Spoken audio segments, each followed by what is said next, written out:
नैनों ने चुना, हाथों ने बुना, नैनों ने चुने, हाथों ने बुने, नैनों ने चुने, हाथों ने बुने, मेहनत काले सूत सुनहरा, कहाँ बिछाए समझ न पाए। नैनों ने चुने, हाथों ने बुने, मेहनत काले सूत सुनहरा, कहाँ बिछाए समझ न पाए। खोजे हम सपनों की धरा, खोजे हम सपनों की धरा, खोजे हम सपनों की धरा, खोजे हम सपनों की धरा, खोजे हम सपनों की धरा। नमस्कार, आइए बैठिए। अरे ये क्या? न केवल हमारे बचपन में या किशोरावस्था में बल्कि सारी जिंदगी के दौरान परिवार हमारे अवलंब का मूलभूत तंत्र है। परिवार कई प्रकार एवं प्रतिरूपों के होते हैं। विस्तारित परिवार लगभग 1950 तक विश्व के अधिकतम लोग विस्तारित परिवारों में रहते थे। परिवार की कई पीढ़ियां एक दूसरे के करीब होते थे। दादा दादी, नाना नानी, चाची चाचा, माताएं पिताएं, बेटे बेटियां एवं चचेरे भाई बहन तक एक साथ होते थे। नाभिकीय परिवार बेहतर अवसरों की तलाश में जब मनुष्यों ने अपने जन्म स्थान से दूर जाना प्रारंभ किया, तब उन्होंने अपना विस्तारित परिवार छोड़ दिया एवं अंततोगत्वा नाभिकीय परिवार की स्थापना की। सिर्फ माता पिता एवं उनके बच्चे साथ साथ रहने लगे। आज के परिवार, बहुत से मनुष्य अभी भी नाभिकीय या संयुक्त परिवारों में रहते हैं, पर आज नए प्रकार के कई परिवार भी है। दो इंसानों, दो पीढ़ियों के बीच सोच में अंतर होना स्वाभाविक है और इसी अंतर की वजह से मतभेद भी लाजमी हैं। लेकिन कई बार इन्हीं मतभेदों की वजह से छोटी छोटी समस्याएं भी बड़ा रूप ले लेती है।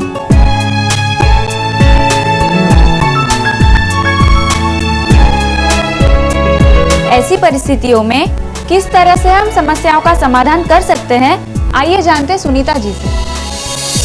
नमस्ते। इन सभी समस्याओं में बड़े जो चाहते हैं, जो कहते हैं, वो गलत नहीं होता है। कोई भी माँ बाप अपने बच्चों का बुरा नहीं चाहेंगे और उन्हें उनके भविष्य की चिंता रहती है, पर शायद हम माँ बाप उन्हें कहने और करने के ढंग में कहीं गलत हैं। तो चलिए हम जाने कि आपसी बातचीत से हम बच्चों के साथ इन समस्याओं का समाधान कैसे। जनरली क्या होता है मैडम कि बातचीत शुरू हुई और शुरू होते ही वो फिर एक बहस शुरू हो जाती है और फिर बहसबाजी है वो एक तरह से टकराव में कन्वर्ट हो जाती है और वो ईगो वाली प्रॉब्लम है कि जैसे मैं हूँ, मैं ही सही हूँ और फिर वो हमारी समस्या वहीं की वहीं रह जाती है। बिल्कुल सही कहा आपने। अधिकतर परिवार में यही होता है कि हम बच्चों के साथ जब बातचीत करने बैठते हैं तो बहस हो जाती है, मगर इस तरीके में हम प्यार से नियमों व सीमाओं का निर्धारण करते हैं ताकि सभी सौहार्दपूर्ण वातावरण में उन नियमों का पालन कर सकें। स्पष्ट सीमाएं व नियम किशोरों को पथ प्रदर्शन में मदद करती हैं। ठीक कहा आपने। सर्वेक्षण के अनुसार बच्चों के लालन पालन में वही माँ बाप सफल कहलाते हैं जो स्नेह तथा प्यार से स्पष्ट सीमाओं का निर्धारण करते हैं, जिन्होंने लगातार रूप से नियमों को लागू किया, जो अपने बच्चों की अनावश्यक मांगों को पूरा नहीं करते तथा बच्चों के साथ अपने खुद के अधिकारों को भी मान्यता देते हैं। बिल्कुल सही। ये समस्या तो हमारी है। नमस्कार। अरे नमस्कार नमस्कार। कैसी हो? अच्छी हूँ, तुम बताओ सब ठीक है ना? हाँ बताए तुम्हारी बिटिया मुझे रोज शाम को मिलती है। हाँ, बड़े बेटे तो थोड़ा परेशान है। क्या हुआ? रात भर घर से गायब रहता है, लगता है बुरी संगत में पड़ गया है। ये तो बड़ी खतरनाक स्थिति है। माहौल दिन ब दिन खराब होता जा रहा है और ऐसे में हमारे बच्चों को रोकना बहुत मुश्किल काम है, क्योंकि बच्चे आजकल हमसे ज़्यादा अड़ियल नज़र आते हैं। देखिए, आप आराम से बैठिए, हम इस पे कुछ बात करेंगे। देखिए, थोड़ा बहुत माहौल बदलना तो स्वाभाविक है, पर उसको स्व इच्छा स्वीकार करना शायद इतना आसान नहीं है। समझ में नहीं आता क्या करूं। आजकल के बच्चों को तो बस भगवान मान लेके हम। ऐसी बातें मत करो। ये कोई योगा एक्सरसाइज करोगे क्या? ये जो हम करने जा रहे हैं वो हमारी स्मृति तब की, कब की, जब हम किशोर अवस्था के थे, इतने थे। तो हमारी मेमोरी लेन में हमें जाना है, स्मृति की दौर से गुजरना है और सोचना है कि हम किशोर अवस्था के थे तब हम कैसे थे। आंखें बंद करो और अब सोचो, अच्छी तरह सोचो, ध्यान लगाओ। जब तुम अपनी किशोर अवस्था में थे, सोचिए कि जब मैं स्कूल में थी या स्कूल में था तब मैं कैसा था, क्लास में हम कैसे थे, कहाँ बैठते थे, क्या करते थे, हमारे कोई फेवरेट टीचर्स थे, मनपसंद, बहुत अच्छे लगते हो वैसे कोई टीचर्स थे, दोस्त कैसे थे हमारे, और उन दोस्तों से हम क्या क्या बातें करते थे, कुछ माँ बाप की, कुछ टीचरों की, कुछ अपने शरीर की, कुछ अपने बदलाव की, कुछ और दोस्तों की। ये बातें सब बच्चे करते हैं। अब आंख खोल दीजिए। अरे वाह, आपने तो मेरा बचपन याद दिला दिया। तब हमें लगता है कि ये बदलाव कैसा है। ऐसी किशोर अवस्था में तो परिवर्तन आते ही रहते हैं। हम माता पिताओं को बच्चों के प्रति सहयोग रहना चाहिए। अपने बच्चों के साथ घुल मिल कर रहो, सब ठीक हो जाएगा। हाँ माँ, घूम आई? हाँ, घूमने आई बेटा। अच्छा अम्मा, मुझे तुमसे एक बात करनी है। बोलो। तुमने रूबा के नंबर देखे कितने कम आए? समझाता हूँ उसको, पढ़ ले बेटा, लेकिन नहीं समझा। उसकी माँ को कहता हूँ, माँ भी समझाती है। जब देखो 24 घंटे टेलीविजन के आगे बैठी है, किसी की बात सुनते रहते हैं। बताओ मैं क्या करूं? मैं क्या करूं? जैसे तू तो बहुत शरीफ था। अरे नालायक, तू तो इतना बदमाश था, बचपन में इतना बदमाश था, जहाँ बुलाती वहाँ चला जाता, वहाँ बुलाती यहाँ चला जाता, ऊपर से हंस रहा है। अरे तूने तो वो शैतानियाँ की हैं, किसी ने शैतानियाँ नहीं की। मेरे तो नाक में दम आ गया था। लेकिन अम्मा एक बात समझो, मेरी बात थी, चलो चली गई। हाँ। आज का वक्त बदल गया है। लड़की की जात है, पढ़ेगी लिखेगी नहीं तो अच्छा लड़का कैसे मिलेगा। लेकिन खैर, मेरी बात नहीं सुनती, लेकिन तुम तो दादी अम्मा हो, तुम ही समझाओ। अरे अच्छा लड़का भी मिल जाएगा, शादी भी हो जाएगी। ठीक है। एक काम कर, अपने काम कर जा, तुझे फिक्र करने की क्या जरूरत है। चलो ठीक है। जा तैयारी कर। ठीक है अम्मा।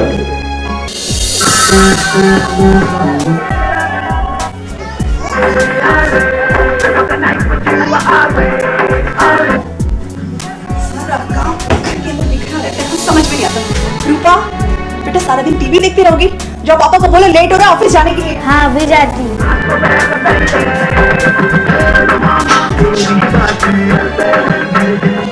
अरे बेटा, ज्यादा टेलीविजन मत देखा कभी, पढ़ लिख क्या कर। हाँ पापा, बस 2 मिनट। तेरे 2 मिनट पूरे कभी नहीं। अरे रूपा, जरा मेरा चश्मा ले लियो। अरे जा, दादी को चश्मा देगा। हाँ, अभी देखती हूँ। तू नहीं देने वाली। अरे अम्मा का चश्मा कहाँ है? टीवी पे रखा है। अच्छा, मैं ही दे देता हूँ।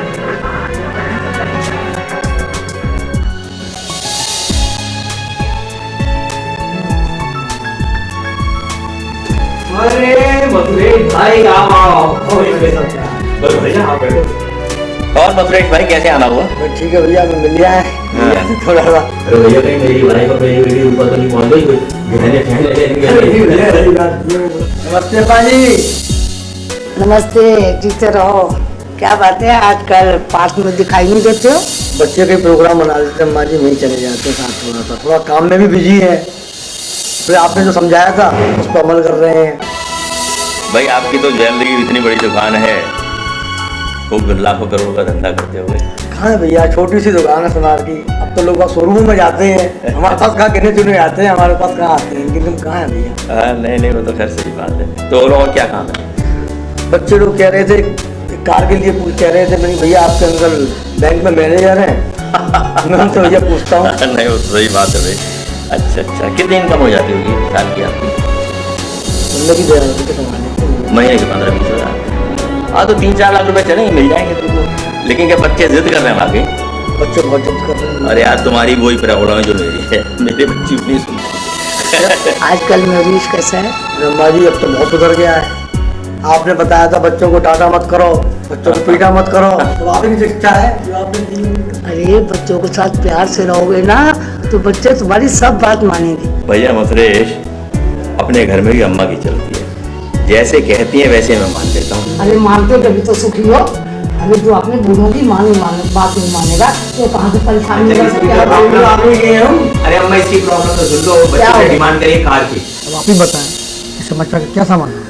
नहीं, बच्चे भी कभी कभी बहुत परेशान करते हैं। कभी कभी ये छोटी मोटी समस्या लेके आते हैं जो हमसे हो सकता है हम उनकी पूरी कर देते हैं, लेकिन कभी कोई ऐसी बड़ी बड़ी समस्या और ऐसी ऐसी बातें हमारे सामने रखते हैं जिनको पूरा करना हमारे लिए बहुत मुश्किल है। देखिए, मैं एक छोटा सा आपको उसका चीज़ का निदान बताती हूँ, जिसे हम कहते हैं सॉल्व। अंग्रेजी में होता है SOLVED। S मतलब से the problem as you see it. समस्या आपकी नज़र से आप बताएं कि आपकी नज़र में ये समस्या है। O मतलब open the discussion from others point of view. सामने वाले को उस पर क्या कहना है, उसकी राय जाने। इसमें आपको अपनी जो सुनने की कला है उसका पूरा ध्यान रखना पड़ेगा कि कहीं हम उसी में हम बहस में ना रह जाएं। फिर आप list the possible solutions, L। तो जो आपकी नज़र में कुछ समाधान है या सामने वाले की नज़र में कुछ समाधान है, उन्हें आप लिख लें। अब उस लिस्ट में से वीटो द अनएक्सेप्टेड वंस। हो सकता है कुछ आपको ना मंजूर हो, कुछ उनको ना मंजूर हो, तो वो आप हटा दें। अब जो बचा है हमारे पास E, evaluate the remaining ones. तो जो हमारे पास कुछ बाकी बचे हुए जो निदान है उन पे हम गौर करें। और do the most accepted ones, B। तो जो दोनों को बहुत अच्छे से मंजूर है उस निदान को हम काम में लाएं और देखें शायद हम कई छोटी मोटी समस्याओं को इस सॉल्व के तरीके से निदान में ला सकते हैं। क्या ये फॉर्मूला बच्चों के लिए ठीक है? इस सॉल्व का यूज़ अपने दोस्तों के साथ, अपने हम सहेलियों के साथ में काम में ला सकते हैं। कई छोटी छोटी बातों पे हमारी उनसे अनबन हो जाती है और इस तरीके से आप उस अनबन को दूर कर सकते हैं और अच्छी दोस्ती बना सकते हैं। तो ये एक तरीका है जो आपस में बातचीत करके हम अपनी कई समस्याओं का निदान हम ढूंढ सकते हैं। Very good. अभी अभी हमने सुनीता जी की बातें सुन ली, अब जरा तीसरी आंख की भी बातें सुन ले और देख समझ ले। आज तीसरी आंख की पुतली में है एक उदास मेज की कहानी। एक मेज लिखने पढ़ने की नहीं, सामूहिक रूप से एक परिवार के खाना खाने की मेज, जिस पर लदा है खाना नहीं, कूड़ा कबाड़, घर की अवांछित चीजें। इस मेज को इस तरह, इस रूप में ज्यादा समय नहीं हुआ है। एक समय था इस मेज पर कह कहे होते थे, चुहलबाजी भी होती थी, अपनी अपनी शिकायतों का आदान प्रदान भी होता। कहने का मतलब इसी मेज पर प्रेम के धागे भी बुने जाते थे। समय बीता, बेचारे दादाजी अकेले आकर इस मेज पर ठीक उसी समय खाना खाते हैं इस समय वो पहले खाया करते थे, अकेले, उदास।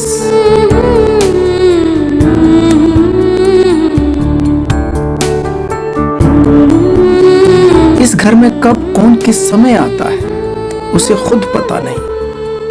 एक एक कर अलग अलग समय आते हैं, अलग अलग समय खाते हैं, चुपचाप, उदास, खामोश, गमगीन।